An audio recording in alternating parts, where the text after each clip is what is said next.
Le télescope spatial James Webb ou JWST est un peu le paparazzo intergalactique ultime.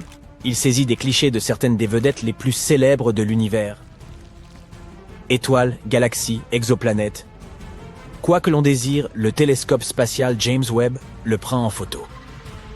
Alors, si tu es un fan des célébrités cosmiques, jetons un coup d'œil à quelques-unes des plus belles photos d'étoiles. La nébuleuse de la Carène. L'image de la nébuleuse portant le nom charmant de Carina a été publiée le 12 juillet. Le télescope a capturé une magnifique vue de cette nébuleuse, située à environ 7500 années-lumière de la Terre. Surnommée les falaises cosmiques, il s'agit en fait d'un foyer de jeunes étoiles, dont certaines sont plusieurs fois plus grandes que notre Soleil. La nébuleuse de la Carène est un véritable spectacle céleste situé dans la constellation australe de la Carène. Elle est proprement énorme, avec environ 260 années-lumière de diamètre. Les étoiles massives de cette nébuleuse sont si brillantes et si chaudes qu'elles créent un nuage incandescent de gaz et de poussière autour d'elles.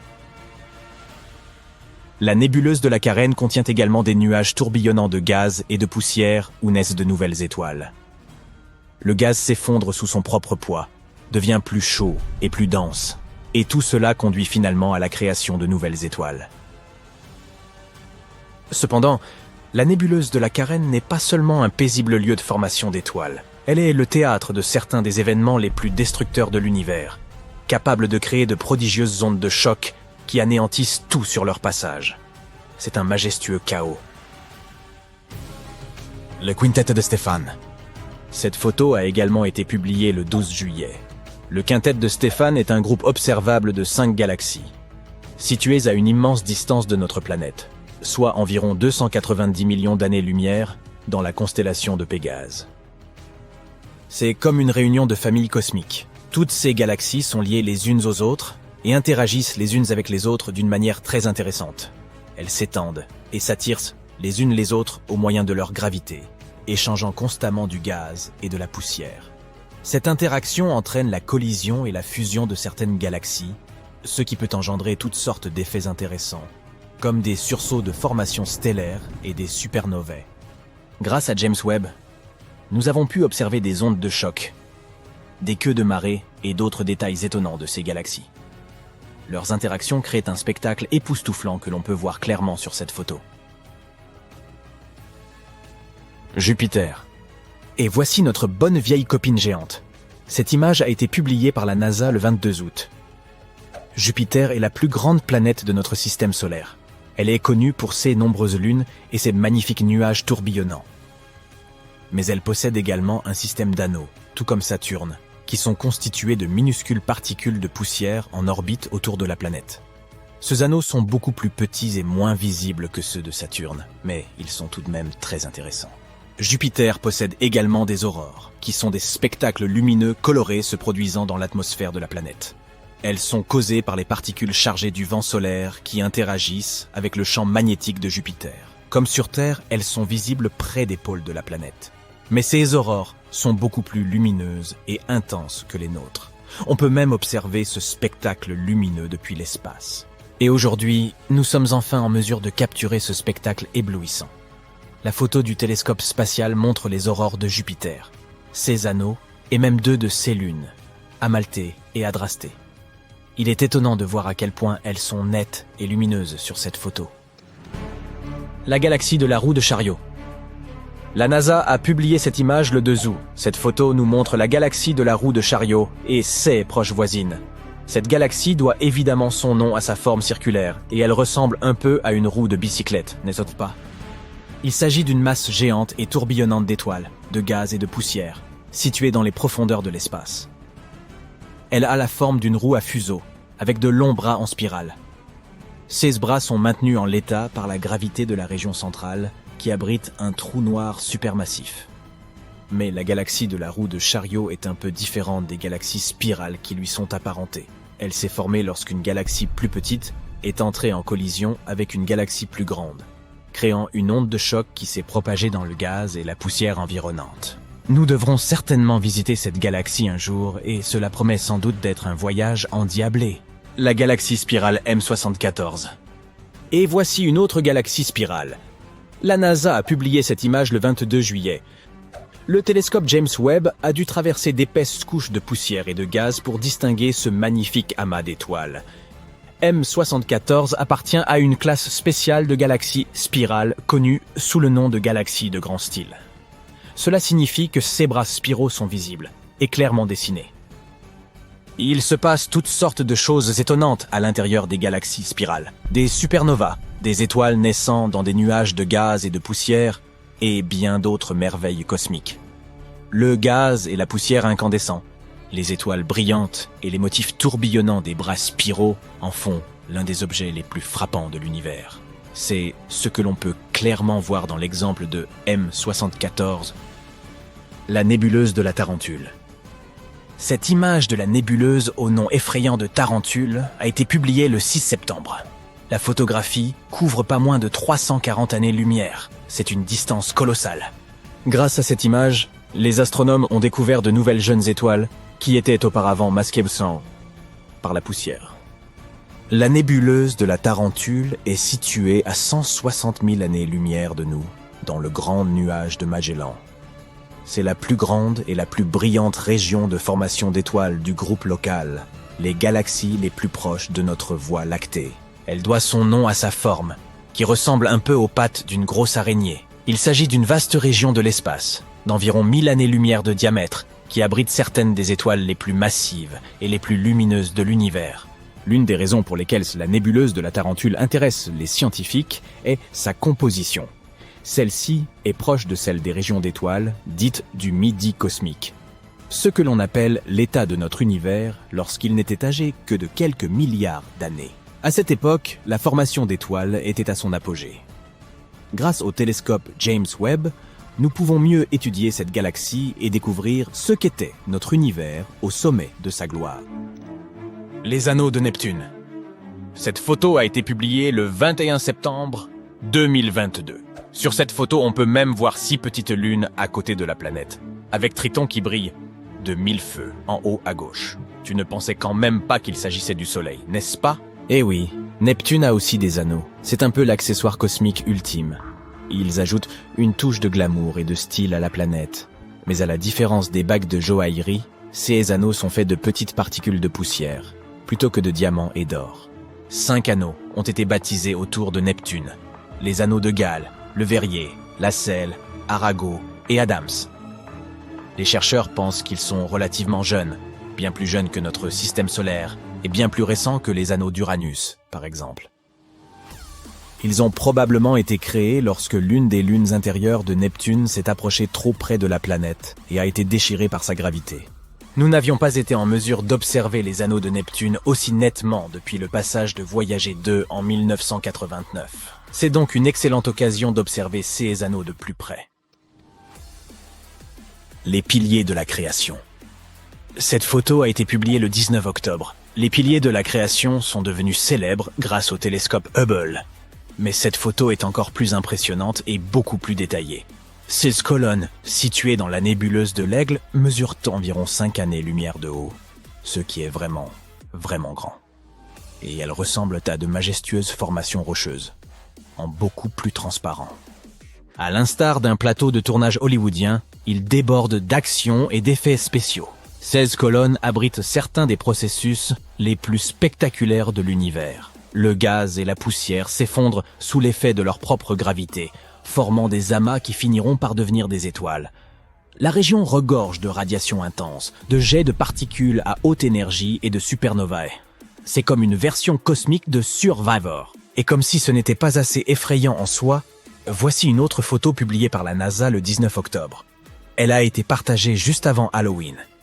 Ici, les piliers ressemblent à une main sinistre qui s'étire pour attraper quelque chose. Brrr. Quoi qu'il en soit, toutes ces photos nous offrent un spectacle vraiment impressionnant. Elles nous rappellent l'incroyable complexité de l'univers et les choses étonnantes qui se produisent même dans les coins les plus sombres et les plus reculés du cosmos. Espérons que le télescope James Webb continuera de nous émerveiller à l'avenir. Des centaines de vaisseaux spatiaux diplomatiques décollent de la Terre et se dirigent vers l'espace. Lorsqu'ils atteignent leur destination, ils sont accueillis par des vaisseaux extraterrestres. C'est le premier contact de l'humanité avec une civilisation extraterrestre. On a réussi à les détecter il n'y a pas si longtemps, dans un système stellaire très proche de chez nous. Celui de Proxima Centauri. Cette étoile, une naine rouge, est la plus proche de notre système solaire. Elle est 7 fois plus petite que notre Soleil, et donc seulement 50% plus grande que Jupiter. Mais Proxima Centauri est 8 fois plus lumineuse que le Soleil. Ce système stellaire se trouve à 4,2 années-lumière. C'est le temps qu'il faut à un photon pour voyager de cette étoile à la Terre. À titre de comparaison, il ne faut que 8 minutes à la lumière du Soleil pour atteindre notre planète. Si tu décidais de te rendre sur Proxima Centauri, il te faudrait environ 73 000 ans avec une fusée classique. C'est plus long que l'existence même de notre civilisation intelligente.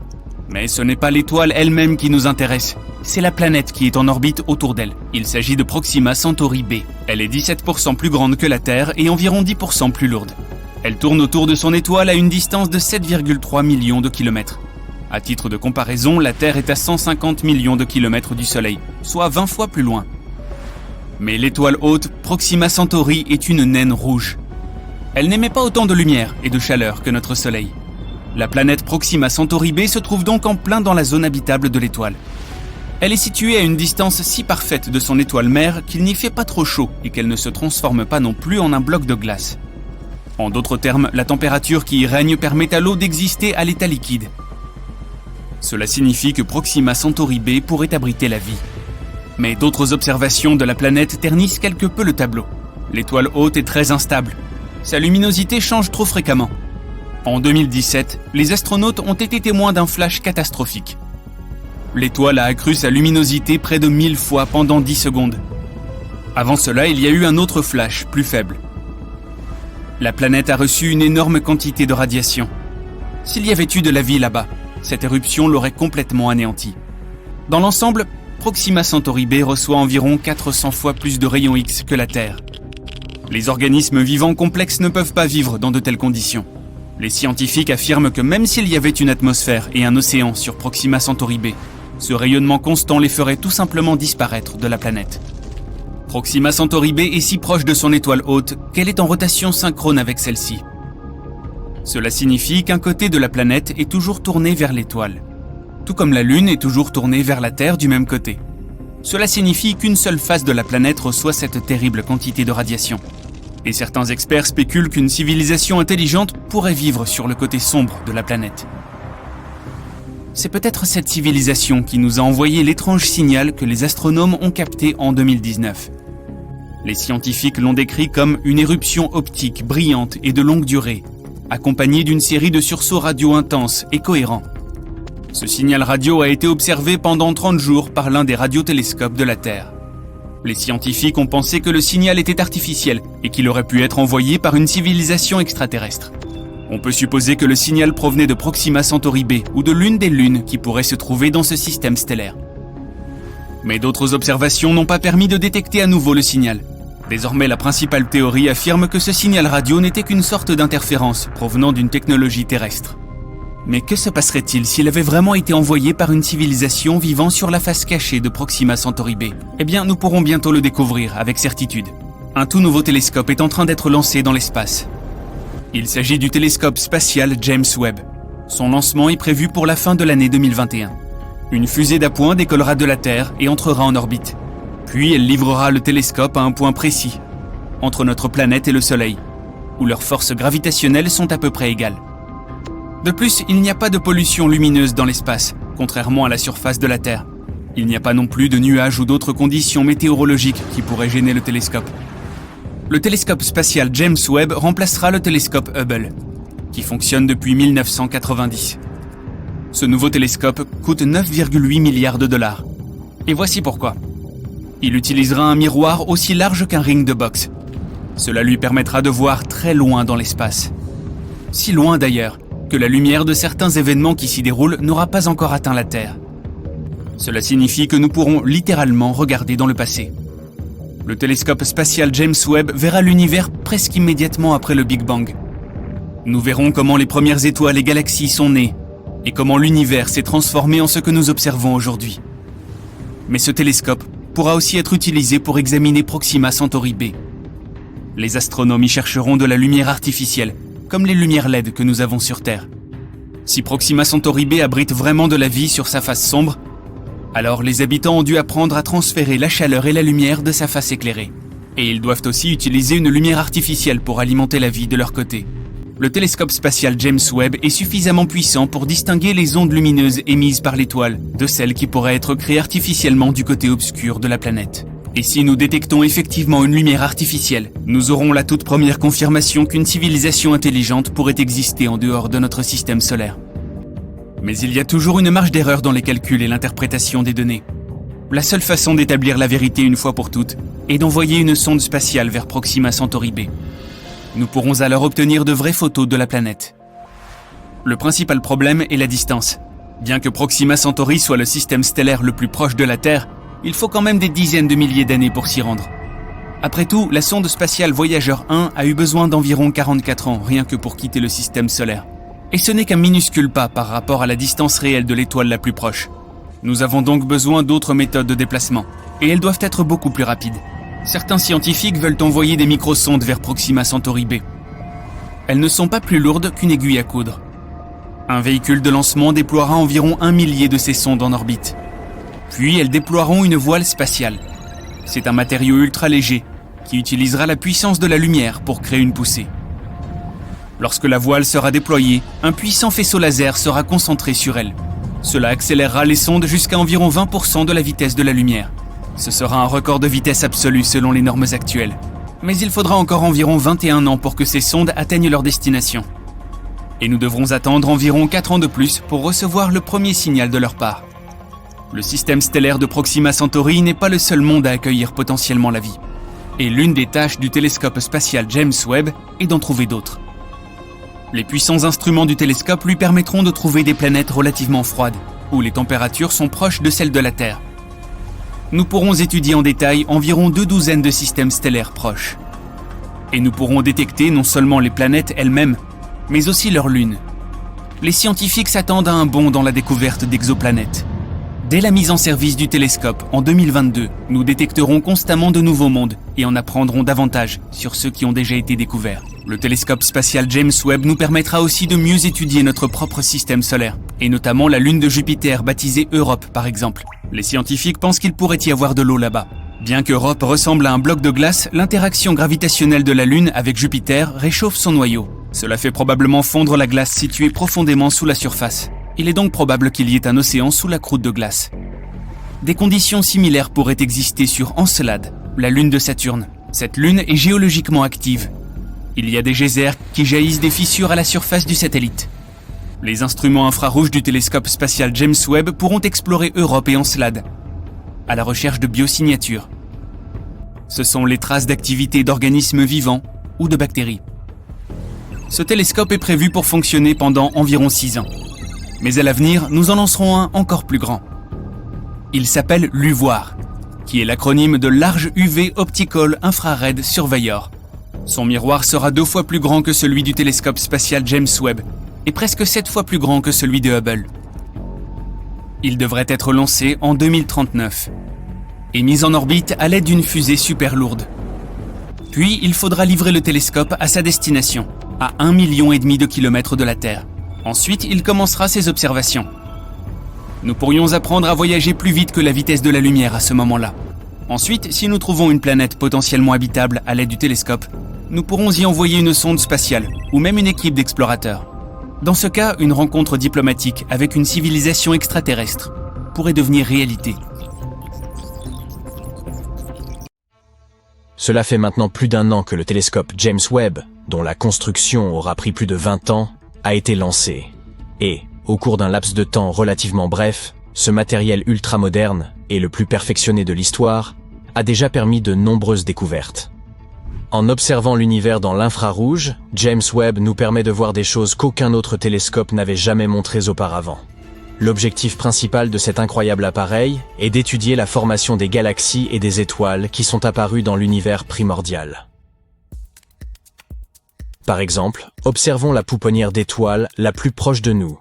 C'est une région de l'espace où naissent de nouveaux astres. La NASA a partagé ce cliché saisi par le télescope, qui nous montre une petite région de formation d'étoiles. Si vous regardez attentivement l'image, vous apercevrez les jets de matière produits par les étoiles naissantes. Autour d'eux, des nuages de poussière cosmique de différentes couleurs se mêlent les uns aux autres. C'est une vue fascinante. La poussière rouge est constituée de molécules d'hydrogène. On peut également remarquer que certaines étoiles présentent quelque chose de semblable à des ombres. Celles-ci indiquent la création de ce qui deviendra plus tard des planètes. À première vue, l'image peut sembler très chaotique. Mais les astronomes affirment qu'il s'agit là d'une pouponnière d'étoiles relativement petite et tranquille par rapport à certaines autres. De nombreuses jeunes étoiles sont de taille similaire à notre Soleil, ou un peu plus petites. La photo elle-même a été prise à l'aide de la caméra proche infrarouge de James Webb. C'est la caméra principale du satellite, capable de prendre des photos du cosmos dans 2 différentes gammes d'infrarouge. Une autre incroyable découverte faite par le télescope James Webb est celle de molécules de fumée dans une galaxie très lointaine. C'est la première fois que de telles molécules sont découvertes aussi loin de notre planète. La galaxie en question se situe à 12,3 milliards d'années-lumière de la Terre. Elle s'est probablement formée environ 1,5 milliard d'années après le Big Bang. Malgré l'immense distance entre cette galaxie et notre planète, les scientifiques sont parvenus à détecter des composés chimiques habituellement présents dans la suie ou dans la fumée. Et cette découverte n'est pas des moindres, car elle a repoussé le record de détection de telles molécules complexes d'environ 1 milliard d'années. Cette étude a également confirmé l'incroyable potentiel de l'équipement spatial le plus avancé de notre époque. En effet, il est parvenu à faciliter cette découverte en dépit du fait que le spectromètre nécessaire aux mesures ait été endommagé suite à une dégradation aussi soudaine que surprenante. Le télescope James Webb a également contribué à notre compréhension des exoplanètes. Il s'agit de ces planètes qui orbitent autour d'étoiles autres que notre propre Soleil. C'est au début de l'année 2023 que l'Observatoire spatial a repéré sa première exoplanète, LHS 475b. Elle se situe à 41 années-lumière de la Terre et a à peu près la même taille que notre planète. Selon la NASA, James Webb serait à l'heure actuelle le seul télescope en service permettant de catégoriser l'atmosphère d'exoplanètes d'une telle taille. L'équipe de chercheurs à l'origine de cette découverte estime que ces résultats ne font que souligner la précision du télescope. Ils espèrent qu'il nous aidera à localiser de nombreuses autres exoplanètes rocheuses que nous pourrions être en mesure de coloniser dans le futur. Même si, à première vue, il peut sembler que l'univers soit assez vide, c'est en réalité un endroit très animé. Et James Webb dispose de tous les instruments nécessaires pour observer l'incroyable variété d'événements cosmiques qui s'y déroulent. Regardez simplement cette photographie de WR124. C'est une étoile à l'aube de sa propre destruction. Sur cette photo, l'étoile est sur le point de se transformer en supernova. Cela se produit lorsqu'un astre épuise tout son carburant et implose à la fin de son cycle de vie, libérant un immense nuage de poussière spatiale et de gaz ardent dans l'espace. L'étoile saisie par le télescope est une étoile dite de Wolf-Rayet. Il s'agit de la période de la vie d'une étoile où elle perd ses couches externes avant de devenir une supernova. Une autre chose étonnante découverte par James Webb est un hybride d'étoiles et de planètes qui présente des nuages très bizarres. Ce corps étrange est en réalité une naine brune, baptisée VHS 1256b. Ces dernières sont plus grandes que des planètes, mais trop petites pour être considérées comme des étoiles. Elles émettent une lumière qui leur est propre et sont assez chaudes. Mais leur masse n'est tout simplement pas suffisante pour produire la fusion de l'hydrogène en hélium, comme le font les étoiles à part entière. Les corps célestes de ce type ne sont pas réellement bruns. Ils se déclinent dans une large gamme de couleurs, mais celles-ci sont essentiellement invisibles à l'œil humain. Ce que nous pouvons voir, c'est la lumière qu'ils émettent, et pour nous, elle semble être de couleur orange foncé ou magenta. La naine brune, découverte par James Webb, représente presque 20 fois la taille de Jupiter. Elle orbite autour de 2 naines rouges, et pour accomplir cette orbite, elle a besoin d'un peu plus de 10 000 ans. Les astronomes ont découvert cette exoplanète singulière en 2016. Mais à ce moment-là, ils ne l'ont pas considérée comme une naine brune, et, par conséquent, étaient incapables d'expliquer sa mystérieuse lueur rougeâtre. Maintenant, grâce au télescope, ils connaissent l'origine de cet objet spatial. Enfin bref, revenons à ces nuages. Comme vous le savez, les nuages sur Terre sont composés de vapeur d'eau. Mais ceux de la naine brune sont bien différents. Ils semblent être faits de sable. Il a beau ressembler au sable de notre bonne vieille Terre, mais ce n'est en fait pas le cas. Ces nuages sont constituées de minuscules particules de silicate. Une autre découverte récente concerne plusieurs grandes galaxies que les scientifiques pensent être nées peu de temps après le Big Bang. Elles n'étaient pas censées se trouver là, et personne ne s'attendait à les découvrir. Mais le télescope spatial James Webb, lui, les a repérées. Ces galaxies, aussi massives que notre Voie lactée natale, sont pleines d'étoiles matures rougeoyantes. Les astronomes ont analysé la lumière qui en provenait et ont estimé leur âge 5 à 700 millions d'années après le Big Bang. Cela signifie qu'elles sont apparues alors que notre univers était encore très jeune, pratiquement un bébé. Mais le plus étrange dans ces galaxies, c'est leur taille colossale et l'âge des étoiles qui y résident. Les données collectées par le télescope ne correspondent pas à notre conception préalable de l'univers et de son évolution première. Elles ne correspondent pas non plus aux observations précédemment effectuées par le télescope Hubble. Et ici, James Webb a photographié une zone reculée de l'espace avec un niveau de détail inégalé. Cette région est connue sous le nom d'amas de Pandore. Sur l'image, on peut observer 3 énormes amas galactiques qui se rassemblent pour former un superamas. La masse combinée de ceux-ci gît comme une puissante lentille gravitationnelle. Et grâce à cet effet naturel de grossissement, les scientifiques peuvent observer d'autres galaxies de la région. Les astronomes affirment que ces images les plus récentes de l'amas de Pandore sont les plus détaillées qu'ils aient jamais vues. James Webb a également réussi à repérer des milliers de jeunes étoiles encore jamais observées auparavant, dans la nébuleuse de la Tarentule. Cette formation cosmique doit son nom aux filaments de poussière repérés tout autour dans des clichés précédents. C'est la plus grande région de formation d'étoiles du groupe local, lequel comprend les galaxies les plus proches de la Voie lactée. Les images du télescope James Webb nous ont considérablement éclairés sur la composition de cette nébuleuse. Il y a également détecté des proto-étoiles, de très jeunes astres en train de gagner en masse. Les astronomes s'attendent à ce que ces proto-étoiles finissent par se former tout à fait, façonnant encore davantage la nébuleuse. Parmi les autres découvertes effectuées par le télescope James Webb, on compte la naissance de 50 étoiles lointaines. Certaines d'entre elles présentent des disques protoplanétaires qui pourraient plus tard former des systèmes solaires à plusieurs années-lumière de notre propre système. Voici une autre photographie de James Webb. On peut y voir un trou noir supermassif, d'une masse équivalente à celle de 9 milliards de soleils. Il est si ancien et si proprement gigantesque que les scientifiques ont bien du mal à expliquer son existence. Les astronomes ont également découvert un anneau lointain de poussière, de roches et de gaz qui contient un composé chimique appelé méthylium. Il est connu comme l'un des blocs de construction de la vie à l'échelle moléculaire, et on le retrouve dans la plupart des matières organiques de notre planète. James Webb a également aidé les chercheurs à observer de puissantes tempêtes de sable sur une planète située à 378 000 milliards de kilomètres de distance. Les astronomes étaient ravis de découvrir ce véritable coffre au trésor, rempli de nombreuses particules de sable microscopiques. Et maintenant, observez ceci. Vous reconnaissez cette image? Il s'agit des piliers de la création. Mais ce nouvel angle nous montre à quel point cette région poussiéreuse est véritablement étoilée. Vous pouvez comparer cette nouvelle photo avec celle prise par Hubble en 2014. C'est une preuve flagrante de nos progrès scientifiques. Salut, chers terriens. Si vous pensez que vous êtes ce spécial parce que vous vivez sur la seule planète habitable de l'univers, détrompez-vous. Qu'est-ce qui fait qu'une planète est propice à la vie? Tout un ensemble de facteurs, comme la planète elle-même, ses voisines et l'étoile autour de laquelle elle gravite. Une planète habitable est une planète qui peut accueillir la vie, notamment grâce à l'accès à l'eau, aux sources d'énergie et aux nutriments. La Terre, par exemple, se trouve dans la zone habitable. Elle peut donc avoir de l'eau liquide à sa surface. Mais le fait de se trouver dans cette zone ne signifie pas automatiquement qu'une planète est vraiment habitable.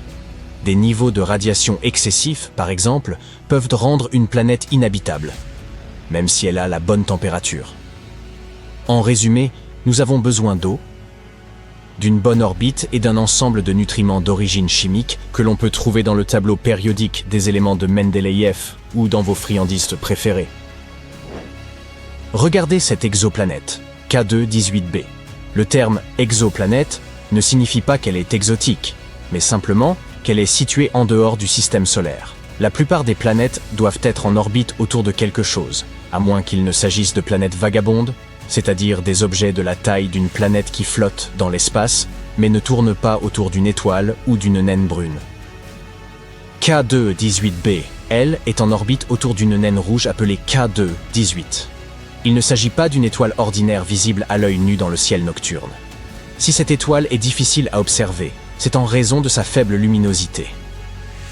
K2-18b est en effet une planète très lointaine. Elle est située à 38 parsecs de la Terre. Un parsec correspond à environ 31 000 milliards de kilomètres. Faites donc le calcul. Un indice. Il y a beaucoup de zéros. K2-18b est une sous-Neptune, ce qui signifie que son rayon est inférieur à celui de Neptune. Cependant, elle est beaucoup plus grande que notre humble demeure. Son rayon est environ 2,6 fois plus grand que celui de la Terre. Quant à son poids, K2-18b est bien plus volumineuse que la Terre. Elle est environ 8 fois plus massive. Cette planète met 33 jours à faire le tour de son étoile et reçoit à peu près autant de lumière stellaire que la Terre en reçoit du Soleil. L'intensité lumineuse de cette planète est 1,28 fois supérieure à celle de la Terre, et sa température d'équilibre est de moins 2 degrés Celsius. Non, cela ne signifie pas que K2-18b ressemble à New York en janvier. Cela nous donne seulement une idée de la température théorique qui y règne. La température d'équilibre planétaire est en fait la température qu'aurait une planète si elle était parfaitement équilibrée en termes de rayonnement. Soit lorsque la quantité de chaleur qui quitte une planète est la même que celle qui y entre. Les billions de kilomètres qui nous en séparent ne sont pas un problème pour les instruments puissants dont nous disposons, tels que le télescope spatial Kepler qui a découvert cette planète et le télescope spatial James Webb qui étudie son atmosphère. En 2019, des scientifiques ont annoncé qu'ils avaient trouvé de la vapeur d'eau dans l'atmosphère de l'exoplanète K2-18b, ce qui a suscité un intérêt considérable pour ce monde insolite. 4 ans plus tard, le télescope James Webb a détecté du dioxyde de carbone et du méthane tourbillonnant dans l'air de cette planète. Le dioxyde de carbone est notre meilleur ami sur Terre. Les humains en ont besoin pour respirer correctement et maintenir le pH de leur sang, et les plantes l'adorent également, car il les aide à produire de l'oxygène grâce à la photosynthèse. Il est évident que nous ne pourrions pas survivre sans lui, sans méthane non plus. Toutefois, ce petit bijou a suscité encore plus d'enthousiasme chez certains scientifiques, qui ont découvert dans son atmosphère des molécules gazeuses de sulfure de diméthyle assez bizarres. En 2023, des scientifiques de l'université de Cambridge ont donc repéré des molécules contenant du carbone, du méthane et du dioxyde de carbone sur K2-18b. Cela pourrait signifier que cette atmosphère riche en hydrogène et de l'eau à sa surface. Il est également possible qu'on y trouve du sulfure de diméthyle, plus simplement nommé DMS. Sur Terre, cette substance est généralement liée à la vie, car elle est habituellement produite par le phytoplancton de nos océans. Le fait que nous ayons détecté des traces de DMS sur K2-18b est comparable à la découverte d'un billet de loto gagnant dans une barre de chocolat cosmique. Ça vous donne des petits frissons, n'est-ce pas? Pourquoi le DMS est-il si important? Il joue un rôle crucial dans le cycle du soufre et influe même sur notre climat en contribuant à la formation des nuages. La présence de DMS sur d'autres planètes pourrait être le signe d'une présence biologique similaire à la nôtre. Il semblerait que cette planète soit un bon endroit, avec ses températures pas trop rigoureuses et tous les nutriments nécessaires pour nous maintenir en vie. Que pensez-vous de son aspect général? Il a probablement fallu quelques millions d'années à la planète pour se constituer. Même si les choses se réchauffent dans les profondeurs, cela ne devrait pas faire une grande différence à la surface. Certains experts pensent qu'elle pourrait abriter un océan d'eau ou de lave en fusion avec une atmosphère riche en hydrogène, un peu comme sur les géantes gazeuses telles qu'Uranus ou Neptune. Cette dernière ne correspond pas vraiment aux normes de notre Terre, puisque notre atmosphère est principalement composée d'azote. S'il y a un océan, il se trouve probablement sous une épaisse couche de glace et de roches, ce qui pourrait perturber le climat de la planète. Lorsque la température atteint des sommets, la frontière entre l'océan et le ciel s'estompe. Nous ne sommes pas tout à fait sûrs de l'existence d'un océan liquide sur K2-18b. Il est difficile de l'apercevoir de si loin. La taille et le poids de la planète ne suffisent pas à nous éclairer à ce sujet. On se demande donc s'il y a un océan d'eau liquide sur cette planète. Au départ, nous pensions que de l'eau à l'état supercritique était plus probable. Mais de nouvelles observations indiquent qu'il s'agit plutôt d'un océan liquide. Des gaz suspects, des hydrocarbures et de l'ammoniac. Pour rien y passer de l'air à l'eau s'il s'agit bien d'un océan. Ce qui pourrait signifier qu'il n'y a pas de frontière nette entre le ciel et la mer. Mais certains experts estiment qu'un océan de roches en fusion pourrait jouer le même rôle. D'autres pensent qu'une mini-Neptune riche en gaz pourrait également expliquer la situation. Le télescope spatial Hubble a fouiné un peu et a découvert que K2-18b a une atmosphère remplie d'hydrogène. On pense qu'il y a peut-être aussi de la vapeur d'eau, mais c'est encore un peu mystérieux. Apparemment, le télescope James Webb a jeté un coup d'œil et a détecté moins de 0,1% de vapeur d'eau, peut-être parce que la planète a une stratosphère sèche. Quant à l'ammoniac, il est quasiment inexistant dans ce monde lointain. Le méthane et le dioxyde de carbone semblent dominer l'atmosphère avec une proportion d'environ 1%. Mais ne vous attendez pas à voir d'autres oxydes de carbone se mêler à la fête. Leur concentration n'est qu'une supposition à ce stade. L'atmosphère de K2-18b ne représente qu'une petite fraction de sa masse totale, environ 6,2%, et elle est probablement similaire à celle d'Uranus et de Neptune. Du point de vue de la brume, il n'y a pas grand-chose, et les nuages d'eau demeurent un mystère.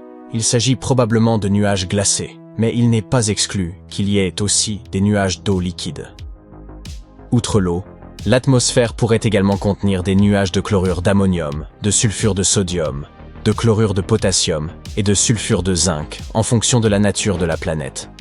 Si c'est le cas, alors les choses pourraient devenir un peu plus compliquées dans l'atmosphère de cette planète, avec une inversion de température et quelques soucis dans la stratosphère, une journée comme les autres dans l'espace. Jusqu'à présent, les scientifiques ont proposé plusieurs modèles climatiques pour K2-18b. Par exemple, certains pensent que la température est la même sur toute la planète, à moins qu'elle ne tourne très vite. Et alors, il y aurait une différence entre les pôles et l'équateur. Mais elle serait à peine perceptible. Mais il ne s'agit pour l'instant que de spéculation. La quantité de rayonnement que K2-18b reçoit de son étoile est similaire à celle de la Terre. La température de la planète pourrait donc être très froide ou relativement chaude. C'est l'atmosphère et les nuages qui déterminent si la planète peut abriter la vie. Les scientifiques pensent que des micro-organismes terrestres pourraient y survivre, même avec tout cet hydrogène. Mais il est difficile de dire s'il y a de la vie sur K2-18b, parce que les gaz que nous recherchons habituellement pourraient ne pas être présents dans son atmosphère. Les scientifiques pensent que le télescope spatial James Webb pourrait être en mesure de détecter différents marqueurs de vie sur cette planète, si on lui en laisse le temps. Ça y est, le télescope James Webb a été entièrement déployé. Si tu t'intéresses à l'astronomie ou à l'espace, tu peux te réjouir de cette avancée. Et voici pourquoi. Pour commencer, il est énorme. Le miroir primaire du JWST fait plus de 6 mètres de large. Le télescope spatial Hubble, le précédent plus grand œil de l'espace, a un miroir d'environ 2,27 mètres. À titre de comparaison, si tu plaçais les deux télescopes côte à côte, ce serait comme mettre un cheval à côté d'un éléphant. Un gros éléphant adulte. Il y a une raison parfaite pour laquelle le Webb, comme on l'appelle affectueusement, est massif. Ce n'est pas un télescope optique au sens traditionnel du terme, comme la plupart de ses semblables. Le JWST est un télescope infrarouge. Il perçoit la chaleur. La lumière infrarouge a une longueur d'onde plus longue que la lumière visible. Il a donc besoin d'un miroir plus grand pour focaliser cette lumière. Avec le télescope spatial James Webb, nous avons deux choses jamais vues auparavant. D'une part, une technologie inédite et d'autre part, des missions scientifiques incroyables. Les missions et la technologie sont toutes deux à la pointe du progrès. Le Webb est un exemple classique d'ingénierie au service de la science. Grâce à sa plus grande capacité de collecte lumineuse, le télescope spatial James Webb pourra capter des images de choses que nous n'avons jamais pu voir auparavant, mais que nous avons toujours voulu voir. Des choses comme les exoplanètes, les premières galaxies de l'univers, et des étoiles et des planètes se formant à l'intérieur de nébuleuses. Sans compter qu'il y aura aussi sans doute beaucoup de surprises. Le télescope spatial James Webb a plusieurs trucs technologiques dans sa manche, qui promettent de déboucher sur les plus grandes découvertes scientifiques. Le Webb possède un coronographe, qui plus est, très spécial. Le coronographe est l'outil qui permettra de prendre les premières vraies photos d'exoplanètes. Le coronographe bloque la lumière vive et ponctuelle des étoiles dont nous savons déjà qu'elles ont des planètes en orbite autour d'elles. Sans le coronographe, la lumière de ces étoiles rendrait les choses trop brillantes pour voir les exoplanètes, qui sont des centaines de milliers de fois plus ternes que leur étoile. Mais avec le coronographe qui bloque la lumière des étoiles, les exoplanètes sont visibles. Et le coronographe du JWST peut bloquer la lumière d'une centaine d'étoiles en même temps. Nous pouvons nous attendre à un essaim d'exoplanètes. Cela nous amène au prochain gadget high-tech dont le JWST est équipé, un spectrographe sans fente. Habituellement, un spectrographe ordinaire a une fente pour permettre à un éclat de lumière d'entrer et d'être diffracté. La diffraction est la dispersion de la lumière pour révéler le spectre des longueurs d'onde qui la composent. Mais le travail du télescope spatial James Webb est si sensible qu'un éclat de lumière submergerait l'optique. Un spectrographe sans fente a donc été installé. La lumière des étoiles recueillie par le grand miroir est envoyée dans un câble en fibre optique pour n'envoyer qu'un seul point de lumière dans le spectroscope. Et c'est là que le grisme prend le relais. Sir Isaac Newton a utilisé un prisme pour découvrir le spectre de la lumière du Soleil, comme tu t'en souviens peut-être. Mais le Webb utilise un grisme. C'est un mot anglais fabriqué à partir de deux autres, grated prism, qui signifie prisme à grille. Cela signifie qu'il a de toutes petites rainures qui diffractent le point de lumière que le grand miroir envoie le long du câble en fibre optique et dans le spectrographe. La science qui consiste à lire un spectre de lumière s'appelle la spectroscopie. En analysant les spectres lumineux provenant des exoplanètes, le JWST déterminera quels gaz se trouvent dans l'atmosphère de celle-ci, ainsi que leur densité et même leur température. C'est une avancée incroyable dans nos connaissances. Nous serons capables de dire si une planète contient de l'oxygène ou de l'azote ou du méthane, voire d'autres gaz qui pourraient ou non indiquer que la planète est habitable.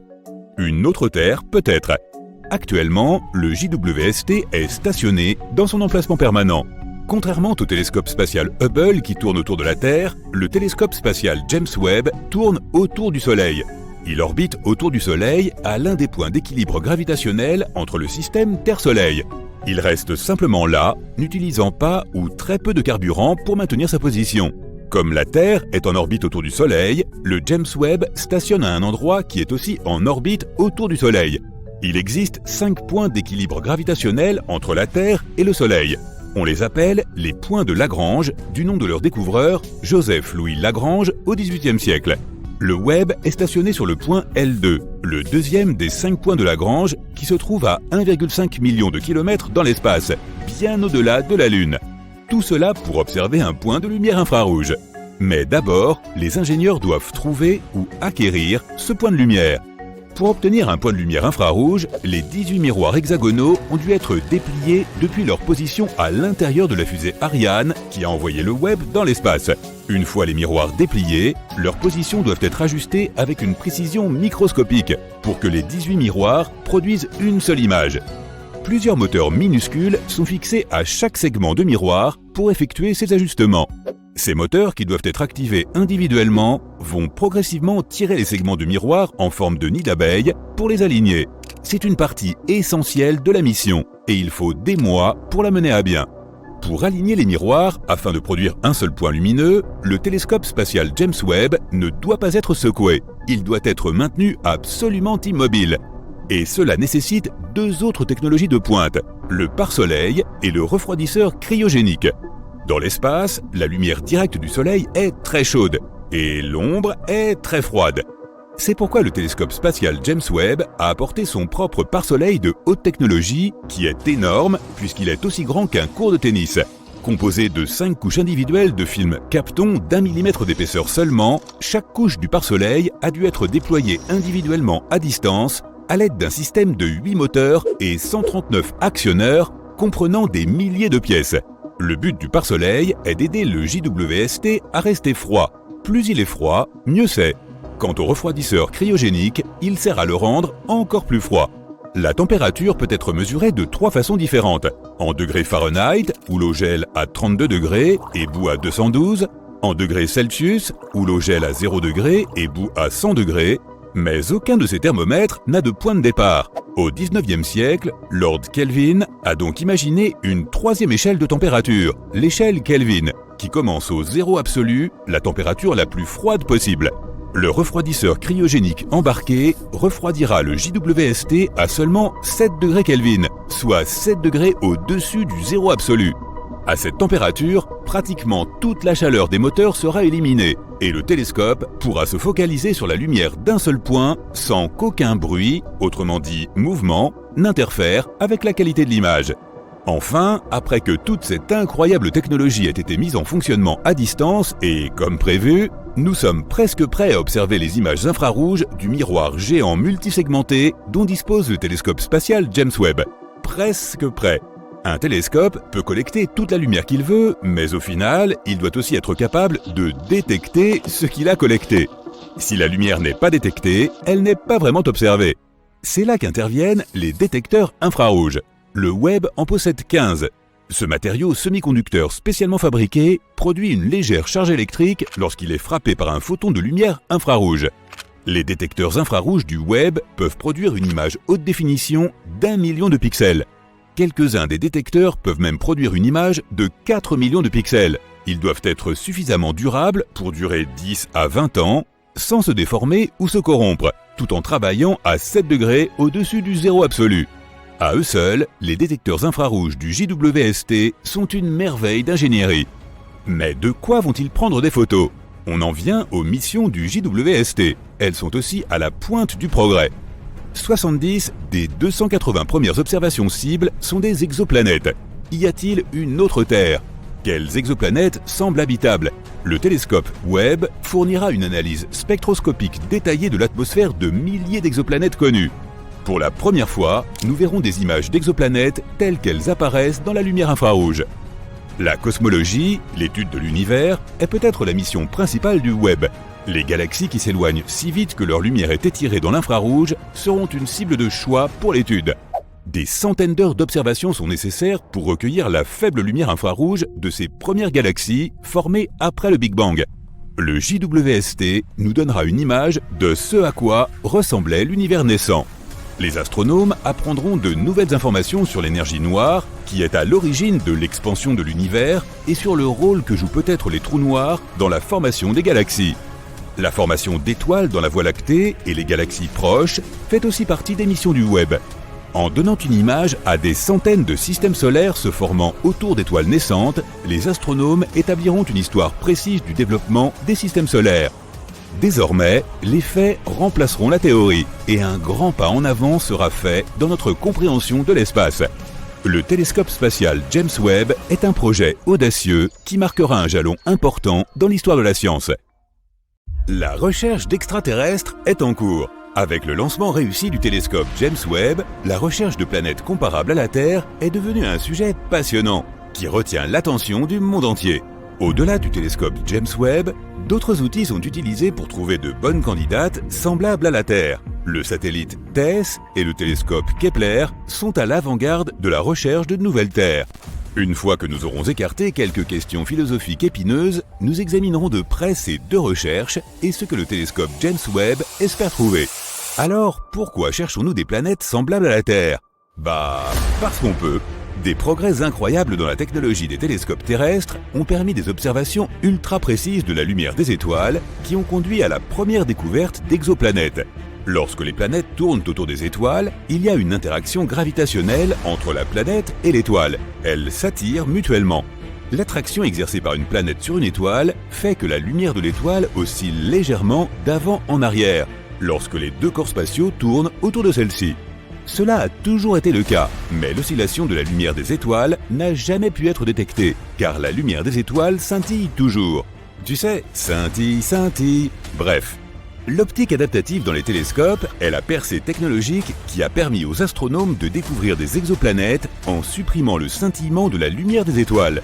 Des ressorts mécaniques placés sous les miroirs des télescopes les courbent très légèrement pour neutraliser la distorsion, le scintillement, causé par la lumière stellaire qui traverse l'atmosphère terrestre.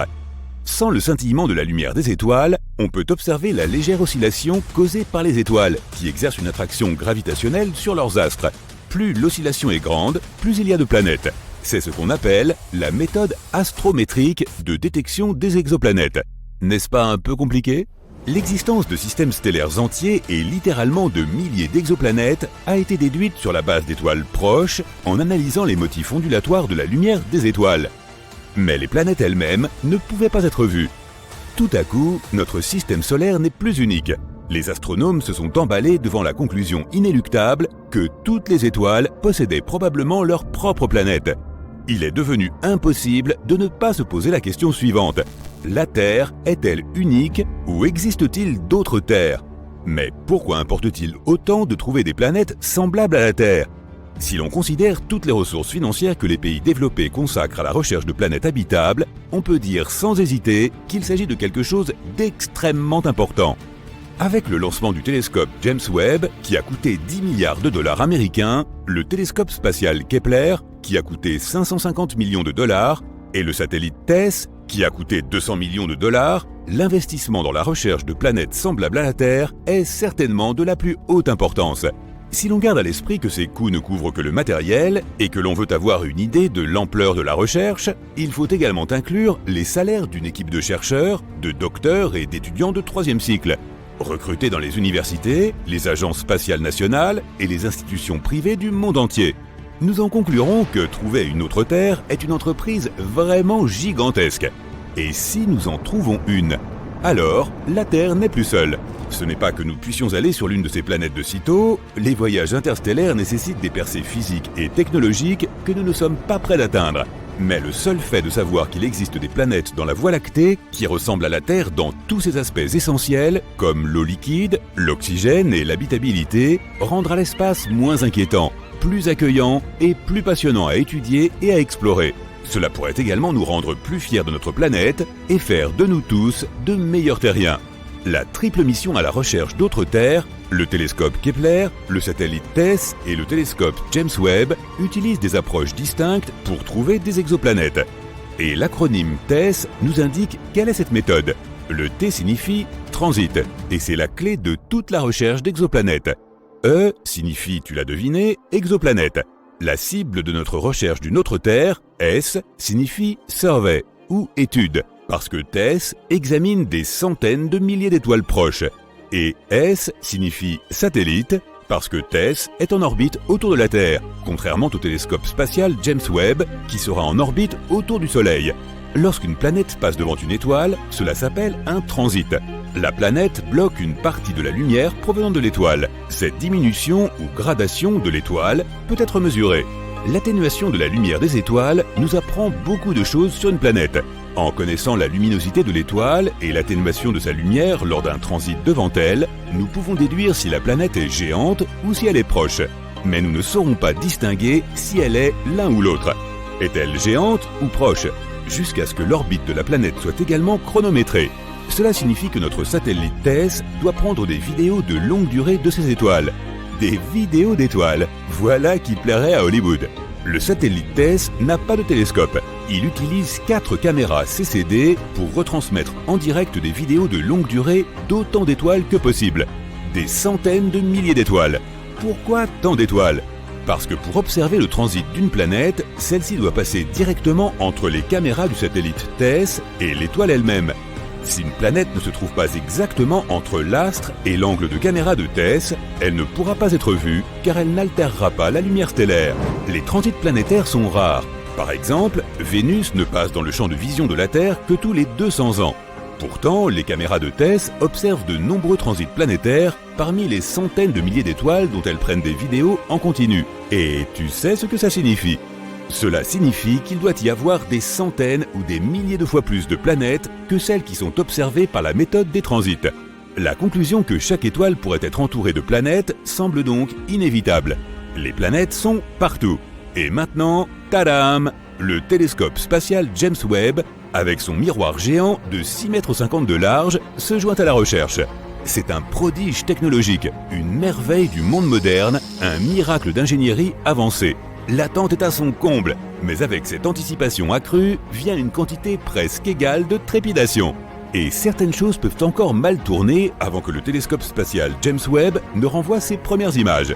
Après le lancement du télescope spatial Hubble en 1990, par exemple, une mission de réparation a dû être lancée dès 1993. Le miroir de Hubble n'avait pas été suffisamment inspecté et ses images étaient très floues. Les astronautes ont dû effectuer une sortie spectaculaire dans l'espace pour réparer ce miroir. Après la réparation, les images renvoyées par Hubble étaient plus précises encore que ce que l'on avait pu envisager à sa conception. C'est ainsi qu'un modèle amélioré est apparu. Cela ne peut pas se produire avec le télescope James Webb, cependant. Le télescope spatial Hubble est en orbite autour de la Terre et est accessible aux astronautes. Le télescope spatial James Webb, quant à lui, tourne autour du Soleil et se trouve bien au-delà de la Lune, hors de portée des astronautes. Car aucun vaisseau spatial n'est à même de les y transporter. Il ne peut pas être réparé manuellement en cas de problème.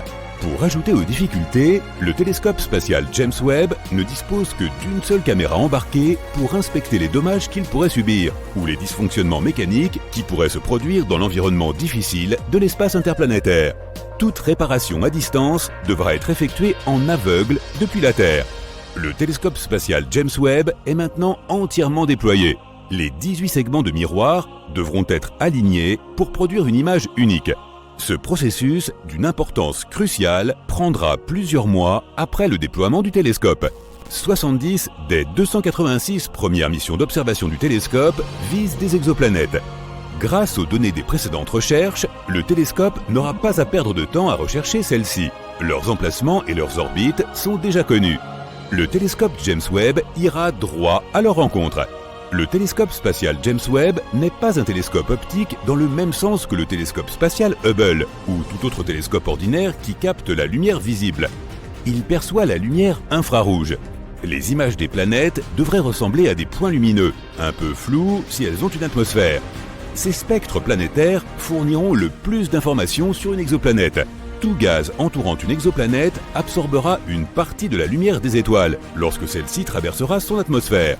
Supposons qu'il y ait du méthane dans l'atmosphère de la planète, de l'oxygène et du dioxyde de carbone, les gaz les plus à même d'indiquer des traces de vie. Dans ce cas, le télescope James Webb sera en mesure de les détecter par analyse spectroscopique. Un portrait complet de l'exoplanète peut être formé à partir des informations infrarouges. Ses plages de température, son contenu atmosphérique, la probabilité de la présence d'eau liquide et même la probabilité de la vie. Et ça, ce n'est pas négligeable. Le télescope spatial James Webb a également d'autres missions à accomplir. Il est chargé d'examiner la formation des étoiles et des planètes dans les nébuleuses de la Voie lactée. La compréhension de la formation des systèmes solaires fait partie de la recherche d'une autre Terre. En détectant la lumière infrarouge, le télescope spatial James Webb scrutera les galaxies les plus éloignées, celles dont la lumière visible est bloquée par la poussière et le gaz. Ces galaxies lointaines se sont formées peu après le Big Bang. La formation des galaxies est une mission essentielle pour le télescope James Webb. Ces galaxies les plus anciennes s'éloignent en accélérant si vite que la lumière qu'elles émettent est étirée en dessous de la fréquence du spectre visible, dans l'infrarouge. Le grand télescope peut voir ces galaxies auparavant invisibles.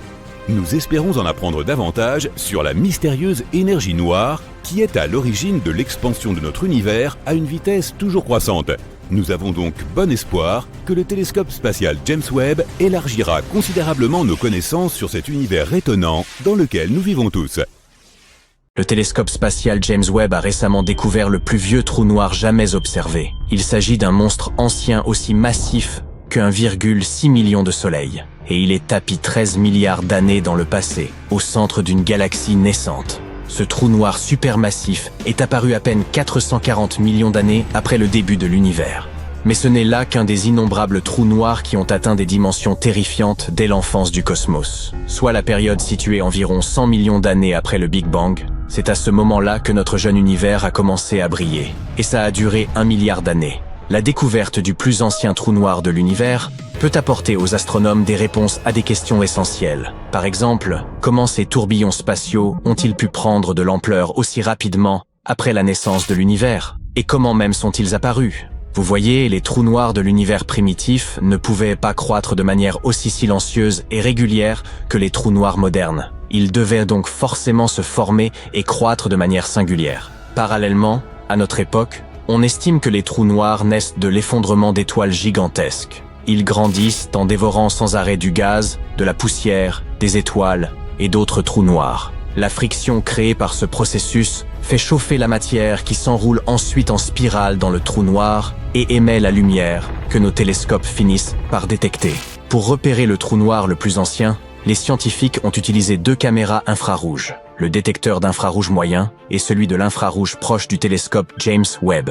Ils ont utilisé les spectrographes intégrés aux caméras pour décomposer la lumière enregistrée en ses différentes fréquences. En examinant les résultats, ils ont découvert des pics inhabituels dans certaines fréquences. Cela ne pouvait que signifier que la matière chaude autour du trou noir massif émettait de faibles traces de lumière. L'une des explications les plus courantes pour expliquer la croissance rapide des anciens trous noirs est qu'ils sont apparus à la suite de l'effondrement soudain de nuages de gaz colossaux. Ils pourraient également résulter de la fusion d'amas d'étoiles et de trous noirs. Il est également possible que certains des trous noirs les plus anciens aient été ensemencés par d'hypothétiques trous noirs primordiaux. Ces derniers seraient apparus quelques instants après la naissance de l'univers, mais leur existence n'a pas encore été prouvée. Quoi qu'il en soit, cette découverte récente d'un ancien trou noir est extrêmement importante, car la formation des galaxies et l'apparition des trous noirs vont de pair. Toutes les galaxies de taille normale que nous connaissons ont un trou noir en leur centre. Mais même si ces trous noirs sont massifs et peuvent peser des millions et des milliards de masses solaires, ils restent minuscules par rapport aux galaxies qui les abritent. Un trou noir supermassif atteint généralement moins d'1% de la masse d'une galaxie de taille normale, et son volume est des milliards de fois plus réduit. Et pourtant, inexplicablement, les trous noirs supermassifs peuvent influencer les galaxies, contrôlant la formation des étoiles pendant des milliards d'années. En effet, les trous noirs exercent une énorme attraction gravitationnelle sur leur environnement.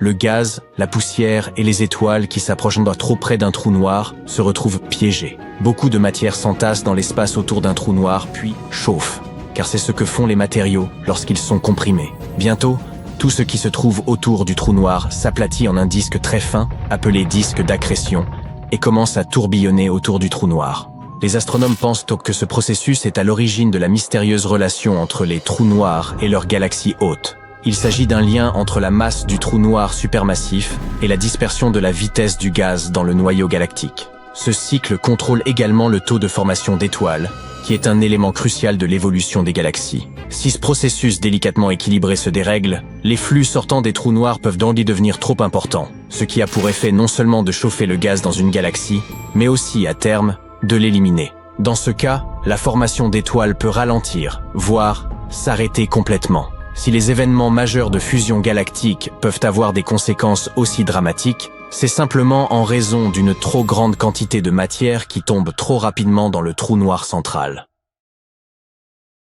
Vénus et la Terre sont si différentes qu'une question aussi absurde que « qu'est-ce qui est le plus long ? Un jour ou une année ? Laquelle n'aurait aucun sens sur Terre ? Prend tout son sens sur notre voisine. En effet, un jour sur Vénus est plus long qu'une année. Pour mettre cela en perspective, un jour vénusien équivaut à 243 jours terrestres, tandis qu'une année vénusienne ne dure que 225 jours terrestres. C'est comme si vous fêtiez votre anniversaire chaque jour. Vénus est souvent surnommée la jumelle maléfique de la Terre. Leurs différences sont si frappantes qu'on pourrait croire qu'elles proviennent de galaxies totalement différentes. Pour vous donner une idée de leur divergence, si le rapport jour-année ne suffisait pas, le Soleil se lève à l'ouest sur Vénus et se couche à l'est. L'une des rares similitudes entre ces deux planètes est leur taille. Pourtant, il fut un temps où Vénus et la Terre étaient natées comme cul et chemise, les meilleurs amis qui soient depuis les débuts du système solaire. Vénus était autrefois le centre de toutes les attentions. Les scientifiques de la NASA pensent qu'elle aurait pu abriter un océan d'eau liquide et des températures de surface propices à la vie pendant jusqu'à 2 milliards d'années. Mais la Vénus actuelle est tout autre, avec ses températures extrêmes et une atmosphère dense en dioxyde de carbone. Alors, qu'est-ce qui a conduit à ce relooking cosmique ? La taille, l'emplacement et l'attitude. Autrement dit, la distance par rapport au Soleil et la chaleur interne de la planète, qui ont joué un rôle crucial dans les destins de Vénus et de la Terre. À propos, il fut un temps où 3 planètes pouvaient potentiellement abriter la vie. Vénus, la Terre et Mars. Imaginez 3 gâteaux dans un four. Une fois cuits, il serait temps de les sortir. L'un aura été placé devant une fenêtre ouverte en plein hiver, un autre posé soigneusement sur une table et recouvert d'un joli torchon propre, et le dernier aura tout simplement été oublié dans le four. Mars, la Terre et Vénus sont comme ces 3 gâteaux. Mars est devenue trop froide et inhospitalière. La Terre est restée agréable et tempérée, bien protégée de la plupart des désagréments, tout comme le gâteau chanceux protégé par son torchon.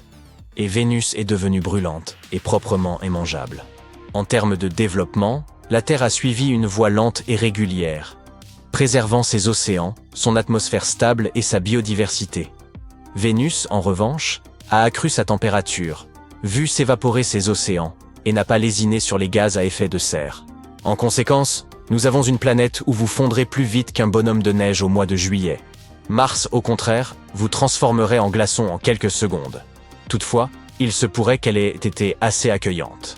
Certains scientifiques pensent que Mars était autrefois couverte de rivières et de lacs en abondance, et qu'elle ne manquait certainement pas d'eau. Même aujourd'hui, Mars possède encore les vestiges d'un océan baptisé Oceanus Borealis. Cet océan a perdu presque toute son eau au fil du temps. Désormais, les sources d'eau martiennes comprennent les calottes glaciaires des pôles et les minéraux présents dans la roche. Selon les estimations, seul 1% de toute cette eau s'est évaporée, tandis que 99% seraient toujours prisonniers de la planète rouge. Les calottes polaires de glace sont faciles à appréhender puisque nous avons les mêmes sur Terre. Mais des roches contenant de l'eau? C'est simple. Il existe au moins 4 types de minéraux hydratés sur Mars. Il y a des argiles hydriques composées de silicium et d'oxygène, et ce qui est intéressant, c'est qu'elles peuvent également contenir du magnésium et du fer, lesquels se déclinent sous la forme de sulfate hydraté. Ne soyez pas dégoûtés si l'on vous apprend que tout cela dégage une forte odeur d'œuf pourri, mais c'est typique du sulfure d'hydrogène et pas seulement du soufre. Ces minéraux intègrent l'eau directement dans leur formule chimique. On trouve aussi la silice hydratée, dont la formule contient également de l'eau. Les scientifiques ont expérimenté la culture de plantes dans des conditions similaires à celles de Mars et ont obtenu quelques succès avec la luzerne. La culture de la luzerne a également aidé à accélérer la croissance d'autres plantes, comme les navets et la laitue. Bien que de l'eau puisse être disponible sur la planète rouge, l'air sur Mars est principalement composé de dioxyde de carbone. Cependant, l'expérience d'utilisation in situ des ressources en oxygène de Mars, ou simplement MOXIE, peut produire de l'oxygène sur Mars, ce qui pourrait être crucial pour les missions futures. Concernant les sources d'énergie martiennes, les énergies solaires, éoliennes et géothermiques figurent parmi les plus prometteuses. L'énergie solaire est moins efficace sur Mars en raison d'une lumière plus faible et de fréquentes tempêtes de sable, mais les énergies éoliennes et géothermiques pourraient servir d'alternative. Avec ces ressources à disposition, les humains pourraient potentiellement prospérer sur Mars. Mais revenons à la comparaison de nos planètes sœurs. Tandis que Mars et la Terre possèdent des lunes, Mars en ayant même 2, Vénus n'en a aucune, tout comme Mercure. En raison de sa proximité avec le Soleil et de la forte attraction gravitationnelle de notre étoile, Mercure ne peut pas retenir de satellite. La probabilité qu'une lune orbitant autour de Mercure entre en collision avec la planète ou soit attirée dans l'orbite du Soleil serait plus qu'élevée. Tout cela semble assez évident. Toutefois, l'absence de lune autour de Vénus demeure une énigme irrésolue. Malgré les températures extrêmement élevées de Vénus, les scientifiques pensent que même aujourd'hui, elle pourrait ne pas être aussi hostile à la vie que nous le pensions auparavant. Une récente étude du MIT a découvert 19 acides aminés qui ont survécu un mois entier dans une solution comparable à ce que l'on trouve sur Vénus. Et oui, certains aiment quand c'est épicé. En outre, Rocket Lab et l'Institut de technologie du Massachusetts s'associent pour envoyer un engin spatial non habité, le Venus Life Finder, en mission d'exploration. Cet appareil recherchera des signes de vie dans l'atmosphère vénusienne à l'aide d'un instrument spécial appelé néphélomètre à autofluorescence. Et non, on n'invente rien. Initialement prévue pour un lancement en 2023, la mission a été reportée à décembre 2024, avec une arrivée dans l'orbite de Vénus prévue pour mai 2025. L'objectif de la mission est de découvrir des composés organiques dans l'atmosphère de la planète, ce qui pourrait indiquer l'existence de conditions habitables dans sa couche nuageuse. L'engin spatial est équipé d'un étage de croisière baptisé Photon Explorer et d'une sonde atmosphérique compacte dotée du néphélomètre.